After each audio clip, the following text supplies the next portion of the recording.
Hi, I'm Andrew Wall, and I'm the Vice President of Chartered Accountants for Information Technologists. Should I incorporate? Is probably the most commonly asked question that I encounter during a typical initial consultation. So if you're not familiar as of yet with the pros and cons of incorporation, allow me to shed some light on it for you. Although most professionals believe that there is a dollar figure or hourly rate above which it makes sense to incorporate, the truth is that there's no definitive dollar figure above which it makes sense to incorporate. However, while there is a definitive financial advantage to incorporation that's indirectly related to your hourly rate, it's actually the non-financial benefits that should impact your decision the most.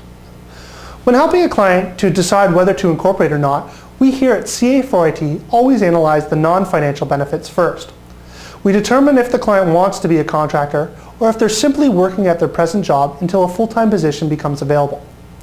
The top 3 non-financial benefits of incorporation are: number 1, having a be-your-own-boss lifestyle; number 2, limited liability; and number 3, the marketing advantage. While independent contracting has become a ubiquitous strategy, there are still some inherent risks, such as the personal service corporation. More on this later. The limited liability and asset protection go a long way to minimize these risks. In addition, since there are greater risks in dealing with sole proprietors, more and more staffing agencies are electing to work solely with incorporated professionals. While limited liability and increased marketing are great advantages, the truth is that independent contracting is first and foremost a lifestyle choice.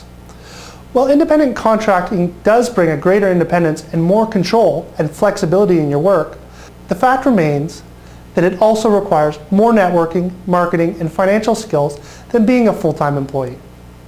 Let's have a look at some of the financial benefits of incorporation.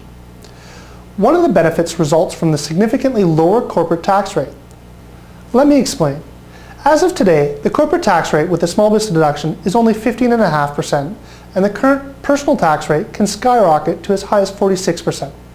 Clearly, there's a significant difference between these two rates. Choosing to be incorporated can result in a huge tax savings if you budget your finances properly. Here's the key. If your tax savings exceed the cost of the additional accounting fees that are required to become incorporated and to file your annual returns, then the choice to incorporate is a no-brainer, even if it's only for a short period of time. However, if you're spending every dollar you earn and are not able to use the low corporate tax rate, then the financial benefits may be limited. On the upside of incorporation, here's another plus. In addition to the small business tax rate, there are some hidden financial benefits that we here at CA4IT would be happy to tell you about, that in most cases will cover the marginal difference in accounting fees. Such strategies could include home office deductions, borrowing from the corporation, along with many others. For more information on either the financial or non-financial benefits of incorporation, feel free to contact me directly. I'm Andrew Wall, and I look forward to meeting you personally.